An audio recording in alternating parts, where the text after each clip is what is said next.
Me ha tocado un pasaje un poquito bastante difícil, es Lucas 16 acerca del rico y Lázaro.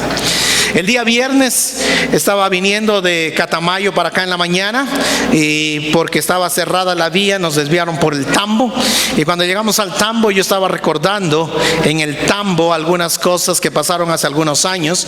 Unos 3 años atrás o 4 años atrás había un grupo que vino de los Estados Unidos, y entonces este grupo visitaba y golpeaba las puertas de las casas, y la persona en inglés daba su testimonio en inglés, alguien traducía y la persona escuchaba.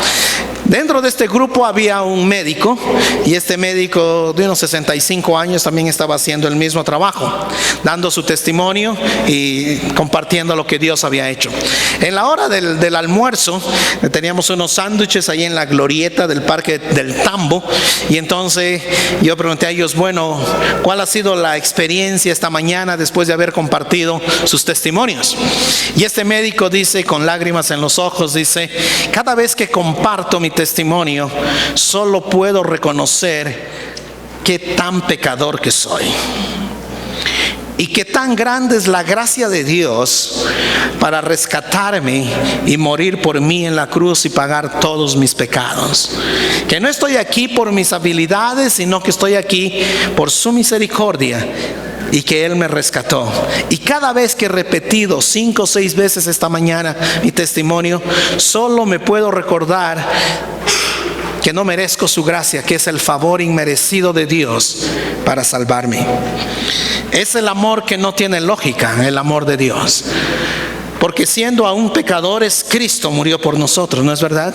No hay nada de que vanagloriarnos, no hay nada que autoexaltarnos. Él lo hizo todo. Y entonces el Evangelio es la puerta de entrada a la relación que tenemos con Dios. Pero el Evangelio al mismo tiempo es el poder con que nos sostiene Dios para poder vivir diariamente. No solamente es un evento el Evangelio es el centro. Nuestra relación vertical que tenemos en Cristo ahora se mantiene y se sostiene por lo que Cristo hizo en la cruz por nosotros. Y entonces entramos y somos parte del reino de Dios. Y hay un rey, y ese rey es Jesús, y ese rey es parte, Él es su reino, y nosotros somos parte de ese reino. Y entonces cuando somos parte de ese reino, la Escritura nos da algunos elementos acerca del reino de Dios. Hay algunas posiciones respecto del reino de Dios. La posición nuestra básicamente es: el reino de Dios ya está, pero todavía no. Es decir, vamos a ver algunos versículos que van a afirmar eso. El reino de Dios está entre nosotros cuando hemos sido redimidos por medio de Cristo a través del sacrificio en la cruz, y nosotros tenemos que mostrar el reino a la comunidad, pero va a ser ese reino establecido totalmente cuando Cristo venga por segunda vez. Va a ser totalmente establecido ahí. ¿Ok? Ha habido algunos errores de la iglesia.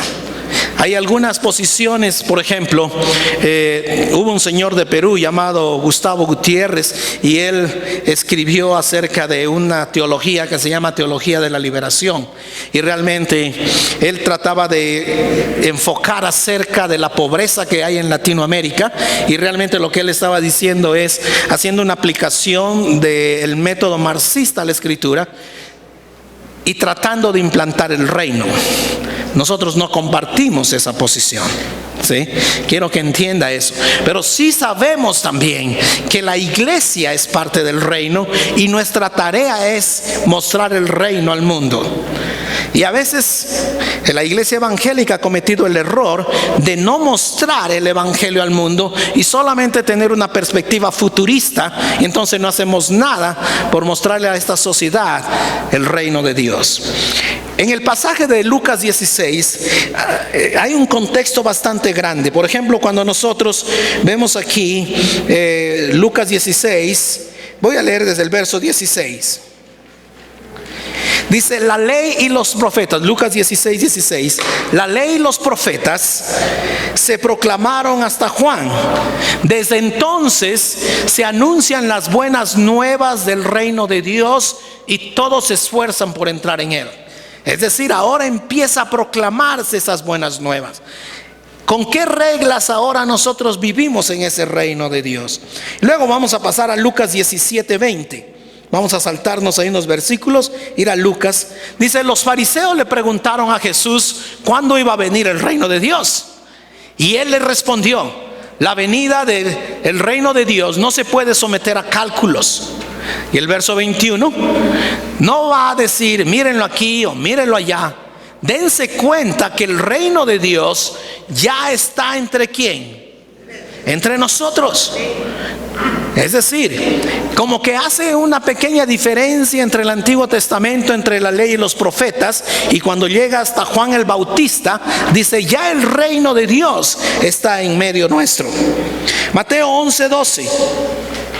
Desde los días de Juan el Bautista hasta ahora, el reino de los cielos ha venido avanzando contra viento y marea, y los que se esfuerzan logran aferrarse a él. Entonces ahí está más claro el reino de Dios en medio nuestro. Y cuando llegamos al texto de esta mañana, es porque está dándonos pautas de cómo vive el reino, de qué cosas pasan dentro del reino. Entonces Lucas 16:19 es el rico y Lázaro. Había un hombre rico que se vestía lujosamente y daba espléndidos banquetes todos los días. A la puerta de su casa se tendía un mendigo llamado Lázaro, que estaba cubierto de llagas y que hubiera querido llenarse el estómago con lo que caía de la mesa del rico, y hasta los perros se acercaban y le lamían las llagas. Y es un contraste increíble entre el rico que ofrece banquete y este mendigo, este pobre, que parece que tiene algún problema de no poder caminar, porque dice que está tendido ahí y solo quería quizás alimentarse de lo poco que caía de la mesa, pero incluso los perros venían y le lamían las llagas. Y resulta que murió el mendigo y los ángeles se lo llevaron para que estuviera al lado de Abraham. También murió el rico y lo sepultaron. En el infierno, en medio de sus tormentos, el rico levantó los ojos y vio de lejos a Abraham y a Lázaro junto a él. Así que alzó la voz y lo llamó: Padre Abraham, ten compasión de mí y manda a Lázaro que moje la punta del dedo en agua y me refresque la lengua, porque estoy sufriendo mucho en este fuego. Pero Abraham le contestó: hijo, recuerda que durante tu vida te fue muy bien, mientras que a Lázaro le fue muy mal. Pero ahora a él le toca recibir consuelo aquí y a ti sufrir terriblemente. Además de eso, hay un gran abismo entre nosotros y ustedes, de modo que los que quieren pasar de aquí para allá no pueden, ni tampoco pueden los de allá para acá. Si tú lees hasta ahí, puedes cometer el error de llegar a creer que todos los pobres van al cielo y que todos los ricos van al infierno, ¿no es verdad? Pero Jesús lo aclara más abajo. Él respondió, verso 27, él respondió: entonces te ruego, el rico, te ruego, Padre, que mandes a Lázaro a la casa de mi padre, para que advierta a mis 5 hermanos y no vengan ellos también a este lugar de tormento. Pero Abraham le contestó: ya tienen a Moisés y a los profetas, que les hagan caso a ellos. Es decir, en la historia debían haber obedecido a Moisés y los profetas, ¿sí? Verso 30, no les harán caso. Quizás no les harán caso, como yo tampoco, siendo rico, no les hice caso. Esa es la idea. No les harán caso, padre Abraham, replicó el rico. En cambio, si se les presenta uno de los muertos, entonces sí se arrepentirán. Abraham le dijo: si no les hacen caso a Moisés y a los profetas, tampoco se convencerán, aunque alguien se levante de entre los muertos. Déjame decirte, Jesús está diciendo aquí, escucha bien, esta obediencia del Antiguo Testamento que este mendigo había hecho es una obediencia confiado en la promesa del rema del Mesías como el elemento justificador. Es decir, en el Antiguo Testamento obedecían la ley o trataban de obedecer la ley y realizaban algunos sacrificios, pero en sí mismo eso no los salvaba. Lo hacían en obediencia, confiando en la promesa que iba a venir, que era Jesús. Cuando lees Hebreos capítulo 10, verso 4, vas a entender esto. Porque los hebreos no entendían, ¿cómo es posible? Obedecimos y la ley y los profetas y esas cosas. ¿Dónde está Hebreos 10, 4? ¿Cómo es posible? Y es que ellos... El libro de los Romanos tiene dos ejemplos. Los Romanos capítulo 4. Abraham antes de la ley y David dentro de la ley.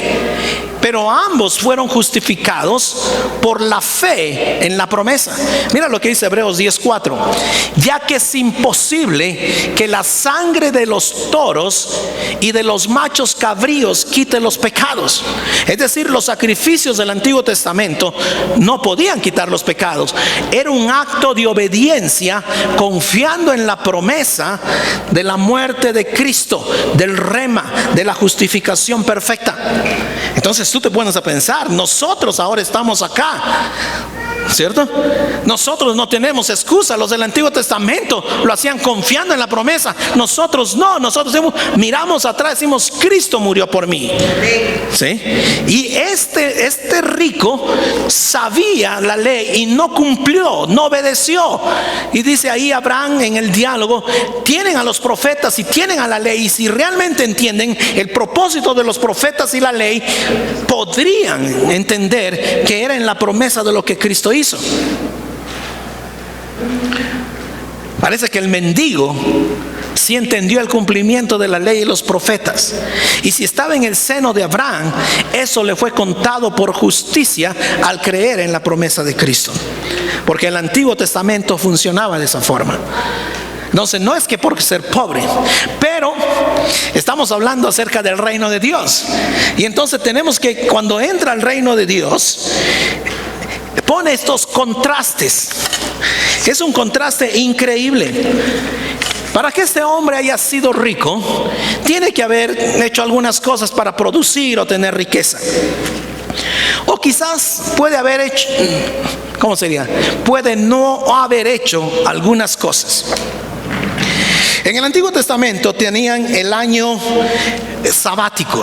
Entonces en Levítico 25 es el año sabático. Es por 6 años tenían que trabajar la tierra, y el último año descansaba la tierra. Voy a leer desde el 25 verso 4, 25:4. Dice: pero llegado el 7º año, la tierra gozará de un año de reposo, ¿sí?, en honor al Señor.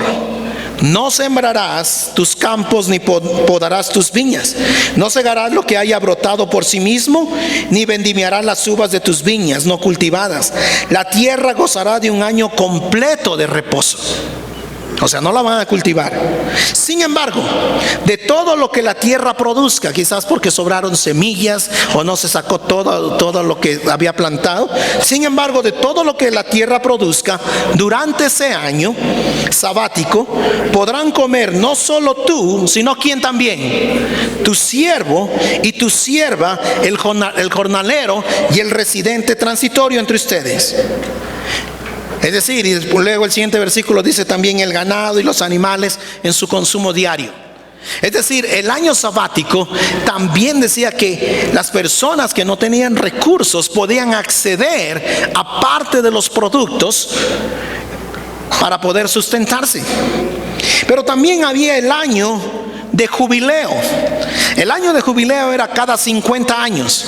Cada 7 años había el año de reposo, el sabático, y después de 7 sabáticos había el año de jubileo. Y el año de jubileo era la celebración de que Dios ha sido fiel, y tenían que retornar o regresar las propiedades a quienes fueron originalmente. Entonces, si usted compraba un terreno, una hectárea de terreno, el precio valía, dice aquí la escritura, el precio valía dependiendo qué tan lejos está el jubileo. Si acabó el jubileo el año pasado, el terreno vale más, porque tiene 49 años para cultivarlo. Si usted camina 20 años y solo falta 10 años para el jubileo, el terreno vale menos, porque usted solo tiene 10 años para cultivar. Entonces, habían elementos de explotación y avaricia también. Dice, por ejemplo, en el verso 13, Levítico 25:13.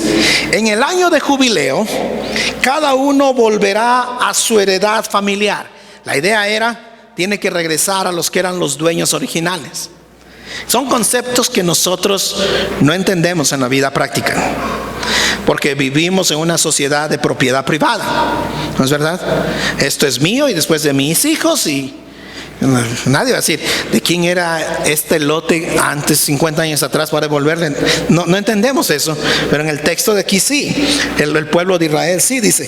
Verso 14: si entre ustedes se realizan transacciones de compra-venta, no se exploten los unos a los otros.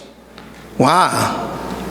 Y utiliza el término de explotar, porque existe la posibilidad que algunos de ellos se aprovechaban y querían exprimir o decir, bueno, mira, este es buen terreno, y a pesar que solo te quedan 5 años antes del jubileo, tú necesitas, o quizás tú cuando llegue el jubileo, tú no lo devuelves. ¿Me entiendes? Tú te quedas y te enojas y lo que sea. Dice, tú no explotarás. Verso 15: tú comprarás de tu prójimo a precio proporcional al número de años que faltan para el próximo jubileo, y él te venderá a un precio proporcional al número de años que queden por cosechar. Entonces lo que estaba diciendo yo, dependía del tiempo de años. Verso 17: no se explotarán los unos a los otros, sino que temerán a su Dios. Yo soy el Señor su Dios. Es increíble cómo empieza esta palabra de explotación. Y riqueza no es mala. El problema si riqueza es basada en explotación. ¿Sí? Y hay que tener cuidado, especialmente en el mundo donde economía es el detonante. ¿Sí? Y políticamente ha habido muchas situaciones estresantes, no solo en Ecuador, sino en el mundo. Hay que tener cuidado con esa palabra, de que si usted está haciendo y Dios le está bendiciendo financieramente, no sea basado en explotación.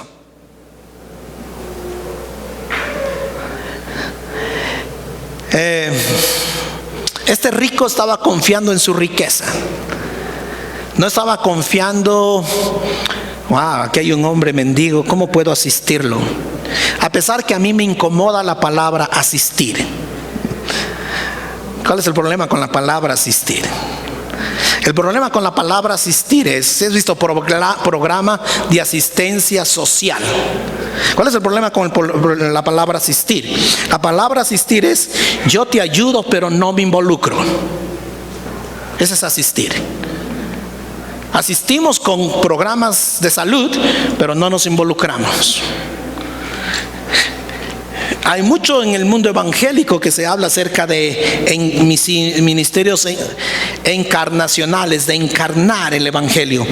Realmente es muy difícil, es terriblemente dificultoso, pero es tratar de identificarte y empatizar con la persona que tú ayudas a todos los niveles.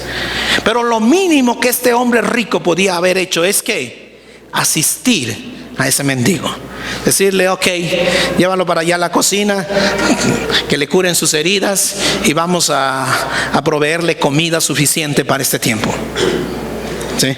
Estoy pensando que a lo mejor cuando el Lázaro murió, el hombre rico dijo, al fin puedo disfrutar mi bistec de carne sin sentirme culpable con el hombre que está ahí en la puerta. ¿Sí? Qué molestia ver a la gente en la calle cuando me está pidiendo. A lo mejor hay algunas cosas que en tu mente de estereotipo vivimos así, ¿no es verdad? No hubo un concepto de mayordomía. La ley no estaba, el Antiguo Testamento no era parte de su vida, de lo que tenía que vivir y cómo tenía que aplicarlo. Hay algunos versículos que hablan de pobreza y cómo nosotros podemos identificar en nuestro amor con el pobre. Proverbios 14:21, y solo los voy a leer, no voy a explicarlos porque son muy claros. Dice, es un pecado despreciar al prójimo, dichoso el que se compadece de los pobres. Bendecido el que tiene compasión por los pobres. Proverbios 19:17. Servir al pobre es hacerle un préstamo al Señor.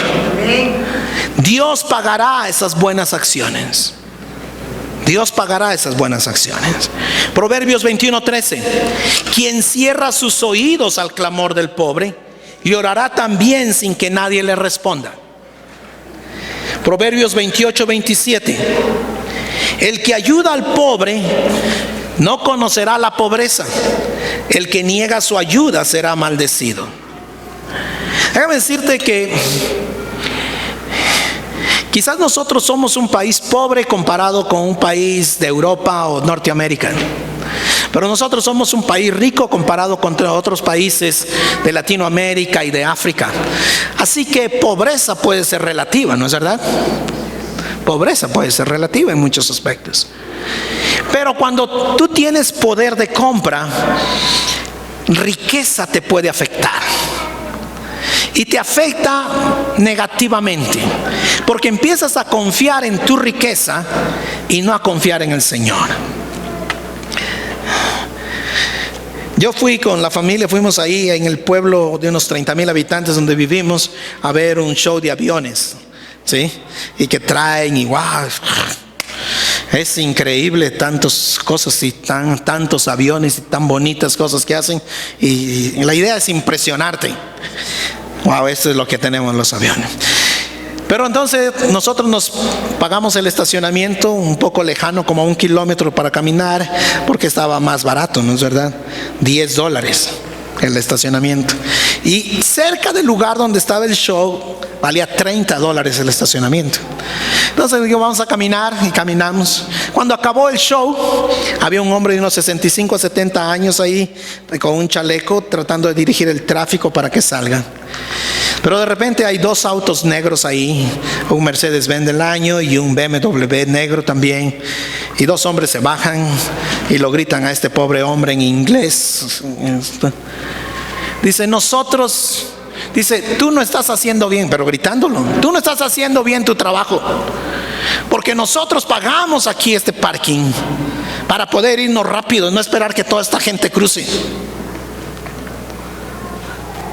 Y este hombre de 65 años o 70 años se avergüenza, y hay otro hombre y dice, ok, espérense que pasen esos 2 carros, que pasen. Y pasaron.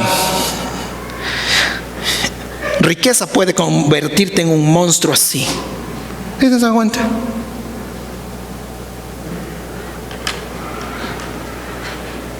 Ese no es el propósito de la riqueza. Esa es la enfermedad de la riqueza.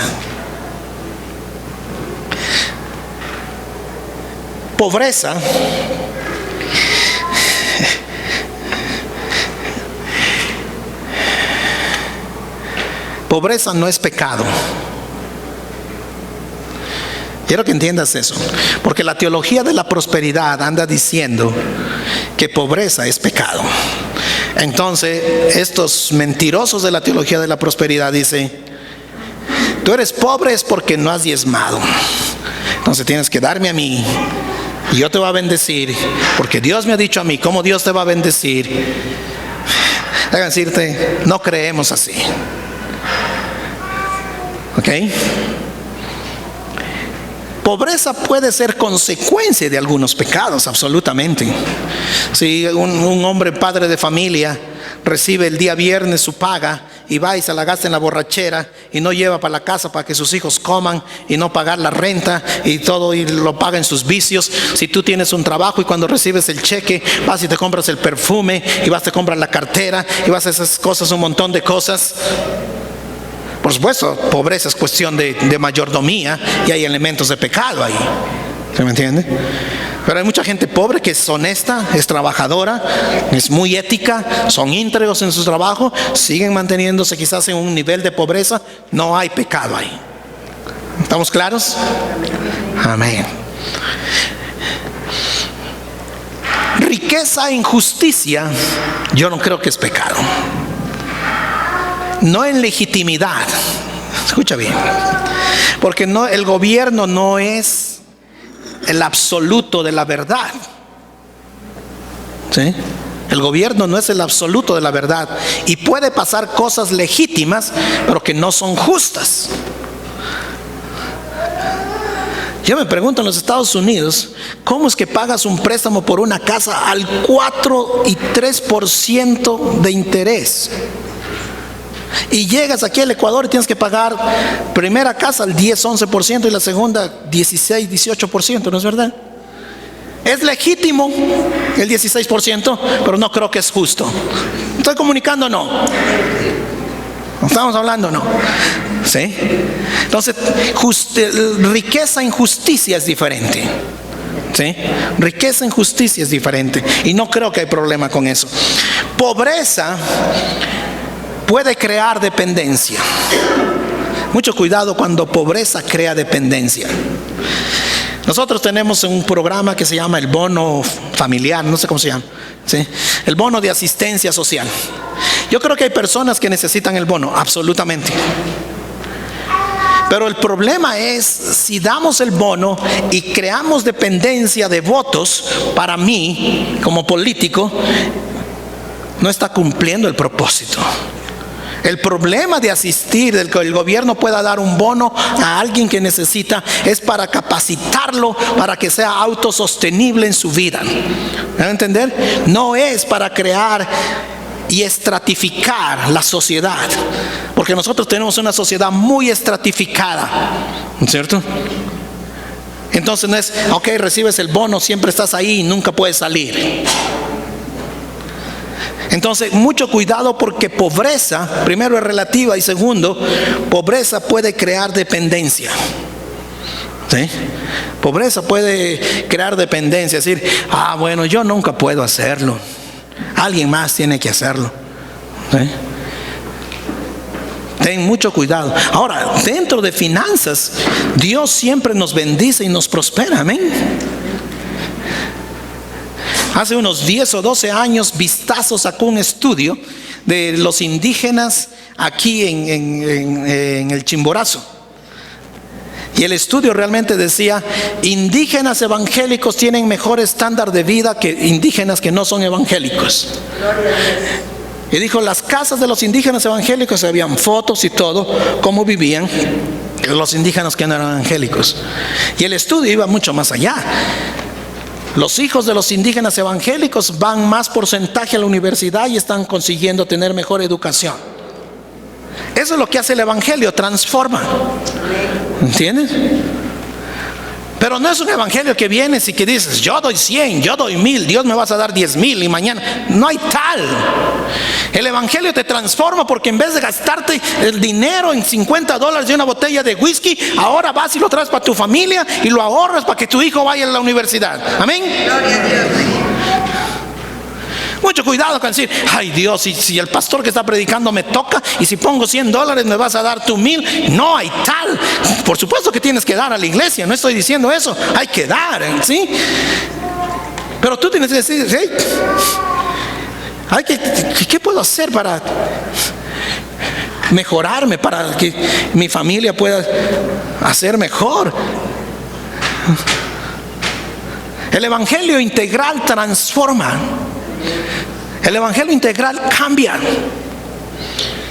Y déjame decirte, las estadísticas de aquel tiempo no solo hablaban de que viven mejor financieramente, sino que decía, esta persona es un estudio cuantitativo, evangélicos tienen muy más abajo el porcentaje de violencia intrafamiliar que los que no eran evangélicos.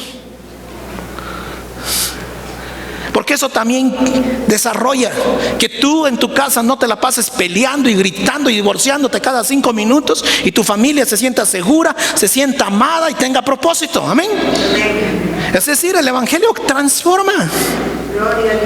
El evangelio transforma. Y a veces estamos creyendo nada más, voy a la iglesia, entonces va a haber un pequeño milagrito y me voy a hacer millonario, y Dios, si me saco la lotería, así te voy a diezmar. No hay tal. No hay tal. Debemos tratar de desarrollar una sociedad autosostenible.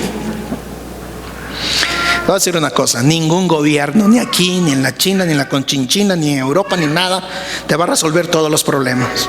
Ningún gobierno. ¿Ok? ¿Estamos claros en eso? ¿Sabes por qué me encanta la ofrenda de amor de esta mañana? Porque cuando tú das ahí, y aquí en la iglesia vemos que alguien está en necesidad, ¿Sí me entiende? Podemos ayudarle. No damos dinero en efectivo, pero podemos ayudar con un poquito de luz, con un poquito de renta, lo que sea. Pero tampoco queremos crear dependencia. Déjame decirte, cuando hicimos el terremoto y fuimos al final entre SIM, World Venture y Semilla de Mostaza, el Cordero de Dios, los que fuimos allá, 21 casas construimos de esas de maderita. Gloria a Dios. Sin un centavo del gobierno. Yo creo que puedes hacer eso, ¿no es verdad? Amén, amén, aleluya. Porque la iglesia, para eso estamos. El problema es que ahora nos han metido que el gobierno tiene que resolvernos todos los problemas. Yo no barro la calle porque el municipio tiene que barrer. ¿Por qué no saca la escoba y la barres? ¿Cierto?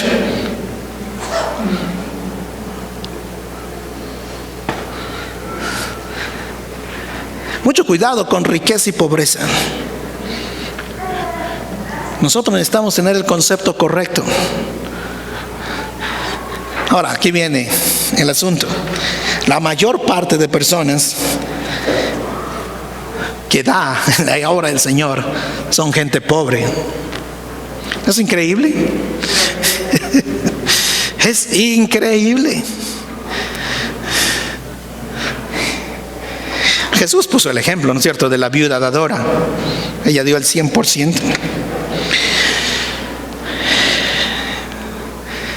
¿Cuáles son las reglas entonces que tenemos en el reino? Yo creo que riqueza en base de justicia. Que pobreza no crea dependencia. ¿Sí? Una de las cosas que más me molesta de los programas de asistencia es que le ponen en la cabeza a la gente: yo no puedo.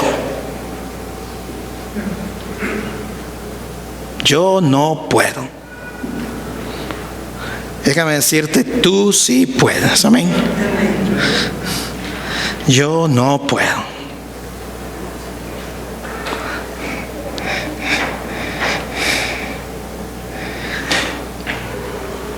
Dios quiere que nosotros no imitemos al rico en este contexto.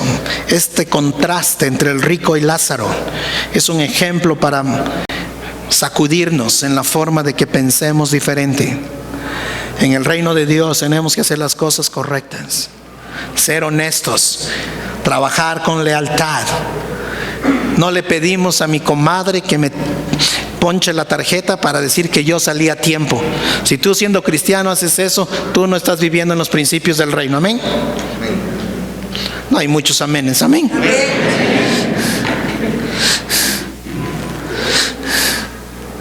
Ay, al fin mi jefe es cristiano, entonces llego 5 minutos tarde. No, debes llegar antes, ¿no es verdad? Yo no sé dónde nos han metido esas cosas de que, como es cristiano y hermanito, usted va a la iglesia y se te acaban las excusas de los que llegan tarde, ¿no es cierto? Que en una semana se le daña el carro, el otro se paró el taxi y todas las semanas hay una excusa. No hay tal. ¿Cuáles son las reglas del reino? Integridad. Dice que un hombre lo llamaron para ser pastor en una iglesia y llegó, y entonces agarró el bus y pagó con un billete de $5, y el chofer del bus le dio $1 de más en el vuelto. Y cuando el pastor se puso a ver atrás, me ha dado $1 de más, dice. A la bajada le devuelvo. Entonces cuando la va a bajar le dice: oiga, señor chofer, usted me ha dado $1 de más. Y el chofer lo me regresa a ver y dice: no te lo di por error. ¿Cómo que no me lo diste por error? Dice: acabo de llegar a la ciudad y ando buscando una iglesia, y solamente quiero ver si el nuevo pastor de la iglesia que ahí es honesto. Aquí nadie maneja bus, ¿no es cierto?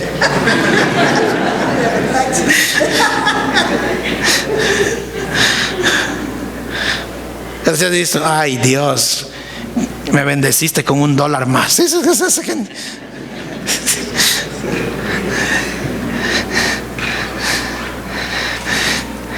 En el reino tenemos otras reglas. Amén. El reino de Dios es diferente. Gloria a Dios. Somos ciudadanos del reino. Y hay un solo rey. Amén. Aleluya. Estos pastores que nos han dado estos regalos, solo somos esclavos de ese gran rey. Amén. Gloria al nombre de Jesús.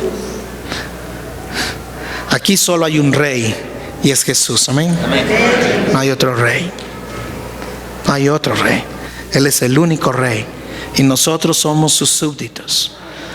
Dijo Carlos Spurgeon, nosotros somos sus esclavos. No somos abogados de Él para discutir. Somos sus esclavos para obedecerle. Amén. Él es el rey. Estamos en el reino y vamos a mostrarle a la sociedad quién es nuestro rey. Amén.